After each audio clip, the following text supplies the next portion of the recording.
La insolvència de Thomas Cook es pot convertir, podem entendre, com un símbol que significa, que ens assenyala que estan davant un nou paradigma turístic. Aquestes paraules no són meves, són d'un vicepresident de la Federació Hotelera, del senyor Jaume Orrach. Per què estan davant un nou paradigma turístic? Perquè, evidentment, hi ha uns canvis molt importants en la manera de fer comercialitzar el turisme. En quin sentit? En el sentit del paquet turístic, per exemple. Un primer tema capital. Cada vegada són mancos els turistes que venen a les Illes Balears en paquet turístic. Se xerra que al voltant del 40% de les estades que se fan a les Illes Balears són en paquet turístic, és a dir, un 60% ja no se fan a través de la turoperació clàssica i tradicional. L'aparició de les grans plataformes tecnològiques està modificant aquesta manera de fer turisme. Unes grans plataformes tecnològiques que no tenen avions, perquè els turoperadors tenien avions i feien rutes amb avions. Les plataformes tecnològiques no les tenen. I aquest és un tema capital en aquest nou paradigma, la connectivitat. La connectivitat aèria és una gran assignatura per les Illes Balears, perquè és evident que si no hi ha connectivitat aèria no hi ha turisme, si no hi ha corrent tampoc hi haurà debat. Però sense connectivitat aèria no hi ha turisme i, per tant, hem de garantir la connectivitat, tot i que aquest canvi s'estigui produint. I en aquest sentit, el govern de les Illes Balears, a part de les campanyes de co-màrqueting, que vostè va anunciar la seva compareixença en relació a Thomas Cook, és evident que ha de tenir una política més ambiciosa, perquè aquesta, ja dic, és un dels grans reptes que tenim. La nostra indústria, la indústria turística, ha demostrat al llarg dels anys una enorme capacitat d'adaptació en el canvi i una enorme aposta per la innovació. I crec que això fa que siguem sòlids per afrontar aquest nou paradigma i aquest canvi. Jo no li xerraré molt de Thomas Cook perquè van tenir una compareixença i van tenir un debat llarg, molt llarg, a la comissió, i ja crec que varen quedar explicitades les posicions. De totes maneres, com que aquesta interpel·lació acabarà amb una moció, no podem deixar de reivindicar el que li varen dir a la comissió, que és que davant de l'Estat i davant de les Illes Balears, qualsevol ingrés que hagin hagut de fer els empresaris, que no era un tribut de pagament propi, sinó que feien de recaptadors, i això pot passar SIVA, i com li vaig dir, podria passar en l'estimació objectiva de l'impost de turisme sostenible, evidentment reivindicant que se produeixin els canvis perquè els empresaris no se vegin perjudicats ingressant impostos que no han recaptat i que no han tingut l'ingrés corresponent. Hem de fer un gran esforç de millora dels nostres establiments i de les nostres zones turístiques. Pensant que és una segona gran prioritat que hauria de tenir aquest govern. I aquesta segona gran prioritat s'hauria de visualitzar, per una banda, en relació als establiments turístics amb una modificació legal de la disposició addicional tercera de la seva llei 6/2017, que, com és públic i notori, és un autèntic fracàs. Ha fet que la modernització dels establiments turístics caigui en picat, tot i els advertiments continuats del nostre grup parlamentari, i no només del nostre grup parlamentari, vostès han mantingut una norma que ens està duent a que no se puguin fer les renovacions que necessita la nostra planta hotelera. I això és un drama, perquè una política reeixida i exitosa vostès l'estan torpedejant amb aquesta normativa actualment en vigor. Ja li hem dit reiteradament, i no me surti per aquí, no perquè hi hagi noves places, no perquè hi hagi noves altures, sinó perquè se puguin fer aquesta renovació. Però fa falta també la reconversió de les zones turístiques. Necessitem millorar l'espai extern en els establiments turístics i aquí també hem notat molt poca capacitat del govern de lluitar i dur-ho a terme. Per tant, aquests són dos elements per nosaltres també molt principals. Connectivitat, millora d'establiments i de zones turístiques. Tercer tema que li volia plantejar, lloguer turístic. Vostès van aprovar una regulació de lloguer turístic que nosaltres han criticat reiteradament. I pensant que aquesta normativa, com a mínim, ha de sofrir alguns canvis. Un primer canvi és la simplificació administrativa. No pot ser que la immensa majoria de les declaracions responsables que se presenten tinguin deficiències. Aquí hi ha un problema en la normativa, perquè no és normal que el 60%, al voltant del 60% de les declaracions que se presenten estiguin malament. Si la normativa fos molt més clara, això no hauria de succeir. Però és que, a més, considerant que la modalitat de 2 mesos és una modalitat estacionalitzadora, quan la lluita en turisme ha de ser la desestacionalització i poder fer feina 12 mesos de l'any, i entenem que és una injustícia flagrant i una desigualtat inacceptable el tema de la renovació dels 5 anys en els plurifamiliars. Com a mínim, aquests canvis entenem que s'haurien de produir en aquesta qüestió. De creuers n'hem xerrat bastant, ja sé que tindrem poc temps, però evidentment nosaltres ja vàrem manifestar en el debat del plenari de la setmana passada que les Illes Balears no poden morir d'èxit, i això és aplicable a tots els àmbits. També és aplicable, evidentment, en els creuers. I, per tant, nosaltres que hi hagi un ordre, que hi hagi un escalonament, que venguin creuers però dins unes proporcions ens pareix que és el camí. Per tant, també voldríem que la nostra moció recollís alguna proposta en aquesta qüestió. Platges, molt breument. Ens preocupen algun estat de les platges i pensant que la Conselleria de Turisme s'ha d'esforçar perquè aquestes platges siguin regenerades i estiguin en bones condicions. Per exemple, la platja de Cala Millor. La platja de Cala Millor està perdent tota la seva arena.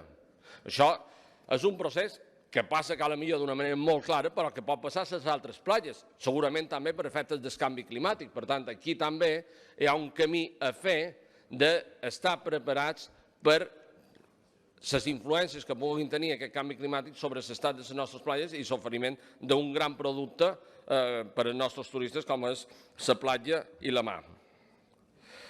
Ecotaxa. Vostè coneix perfectament la nostra postura. La nostra postura sobre l'ecotaxa és que aquest impost s'havia de consolidar, que aquest impost no s'havia de doblar, que aquest impost el que havien de fer és aconseguir que el sector s'implicés, veiés els resultats positius de l'esforç que fa de recaptació i, per tant, garantir, per aconseguir aquest compromís del sector, garantir que el 50% del que se recapta a cada zona quedés a la zona en forma d'inversió. Continuem insistint en aquestes idees perquè ens pareix que la crisi de Thomas Cook ha tornat a aixecar que hi ha gent que està en contra d'aquest impost i, per tant, que fa falta la seva consolidació.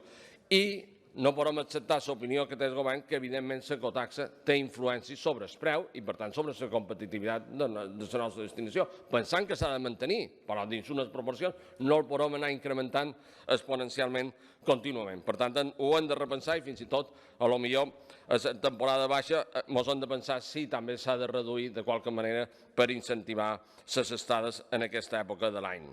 L'economia circular i la sostenibilitat també és un altre gran repte que els nostres hotelers i els nostres empresaris han enfrontat i estan fent grans avanços, però evidentment han d'anar de la mà del govern de les Illes Balears.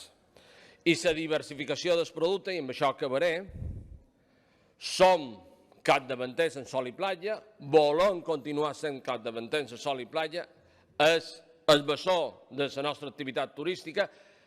El nostre grup parlamentari els convida, ja sé que vostès no tenen la competència específica en aquest moment de promoció turística, però evidentment encara exerceixen alguna funció en aquesta qüestió i els convida a fer també promoció del turisme sol i platja. Però, lògicament, juntament amb el turisme de sol i platja han de posar en valor altres elements, altres atractius que tenen les Illes Balears. I en aquest sentit s'ha xerrat del turisme d'esport, del gastronòmic, del shopping, etc. El cultural. Aquestes són maneres de diversificar el nostre turisme amb algunes conseqüències, perquè no ens hem d'oblidar. El turisme cada vegada se mou més. Abans els turistes quedaven més dins el seu establiment i no sortien més, com molts sortien a les zones. Ara tenim molt més cotxes de lloguer, molt més moviment i això genera, per exemple, situacions de saturació puntual a determinades ciutats i determinats pobles que tenen més interès turístic. Per tant, aquí també necessitem mesures que ajudin a gestionar aquests fluxos turístics. Per tant, tenim molt de reptes per endavant i nosaltres els proposam una reflexió serena, sincera i que s'introdueixin els canvis necessaris perquè puguem continuar guanyant el futur. Moltíssimes gràcies. Compartim que el gran repte de la connectivitat. Vostè ens xerra del comitè de rutes. Està bé, però, per exemple, una de les seves reivindicacions vinculades a la crisi de Thomas Cook va ser la reducció de les taxes aeroportuàries. Com està el tema d'aquesta reducció de les taxes aeroportuàries? Com podria les Illes Balears tenir capacitat d'influència i de decisió en la política de taxes aeroportuàries per poder guanyar competitivitat a determinats moments de l'any o en determinades èpoques en què caigui la demanda? Aquest és un gran repte. Vostès, en teoria, les Illes Balears han defensat la cogestió aeroportuària, però de cogestió aeroportuària la veritat és que per ara zero Sánchez, no Zapatero, zero Sánchez, no? Bueno, per tant, hem de continuar insistint en el tema dels aeroports, en el tema de la connectivitat, en el tema d'assumir funcions en aquesta qüestió, hem de reivindicar SIVA, la nostra moció inclourà aquest punt com no pot ser d'una altra manera, perquè pensem que és un objectiu clau en relació específica a la crisi de Thomas Cook, però en relació a les crisis que puguin venir en el futur, perquè és evident que és una injustícia pagar per haver de fer un ingrés tributari quan no has cobrat la factura. La viabilitat de Còndor. Han salvat el COP. Quin futur ens espera en relació en aquesta aerolínia? Hauríem de fer una reflexió sobre si això se consolidarà en el futur. Vostè me xerra que hi ha 8 milions de subvenció. Evidentment, benvinguts siguin els 8 milions de subvenció directa si ens ajuden a fer alguna obra. Però la reconversió de les zones turístiques de les Illes Balears té un pressupost i hauria de tenir un horitzó molt més elevat, també econòmicament, perquè en realitat els 8 milions d'euros, vostè sap perfectament que no podrem arreglar moltes zones turístiques amb aquesta quantitat, tot i que, lògicament, benvinguts siguin perquè qualsevol recuperació dels dobbers pagats fiscalment per aquesta terra i que no reverteixen en ella, evidentment rebrà el nostre suport i el nostre aplaudiment. Però en la política de reconversió de zones turístiques vostès s'han d'implicar pressupostàriament en els pressupostos de la comunitat de les Illes Balears. I vostè me surt un poc per la tangent en el tema de la modernització d'establiments turístics, i jo l'entenc. Vostè no vol entrar en aquest tema perquè és un tema espinós i l'evita. Però vostè sap que la normativa actual no funciona. I vostè sap, i jo li vull anunciar, que sempre tindrà el nostre suport per fer les millores necessàries perquè això canviï, perquè tornem a una normativa que convidi i possibiliti la modernització dels establiments turístics i no aturi aquesta modernització, perquè, com li he dit, un dels eixos bàsics de la política turística i un dels èxits de les Illes Balears és la capacitat d'adaptació que han demostrat al llarg del temps. I aquesta norma ens ajuda a adaptar-nos. Per tant, no renunciem a ella i intentem trobar solucions en els problemes que han tingut. Lloguer turístic. Vostè me diu que tenim una norma clara. Doncs deu ser per vostè, perquè el 60% dels operadors jurídics declara res. No són capaços de presentar un paper en els requisits. Alguna cosa no funciona. Si a un altre àmbit administratiu tinguéssim aquest grau de deficiències a cada presentació de document, és cert que ens repensarien la normativa, perquè alguna cosa se deu perdre per la nostra part. No només deu ser culpa tot dels pobres ciutadans que són incapaços d'entendre la norma. No, bueno, vostè m'està dient això. Vostè m'està dient això. Alguna cosa falla en aquesta normativa i li varen dir des del primer dia que havien de simplificar-la, que era massa complex, que eren massa requisits, que no anava bé. Ecotaxa, perquè se m'acaba el temps. Les externalitats negatives del turisme se produeixen amb major intensitat o on més turisme se fa, que és les zones turístiques. Jo no li dic que tota l'ecotaxa quedi a la zona turística. En cap moment els hi han dit això. Els hi han dit que el 50% quedi a la zona turística i l'altre 50% sigui general per Silla en concret, o per les Illes Balears, si ho vol plantejar d'aquesta manera. Però crec que és indiscutible que l'externalitat negativa és molt més intensa on més se produeix l'activitat turística. Això és de lògica pura. Per tant, no només per un tema mediambiental, ens pareix que està justificada la nostra proposta del 50% de la zona turística, sinó que, a més, no perdem de vista que seria una manera d'implicar el sector i consolidar el tribut. I, per tant, aquesta és una idea que... Señor Meliá, tiene que ir terminando. És una idea imprescindible de cara en el futur. Moltíssimes gràcies.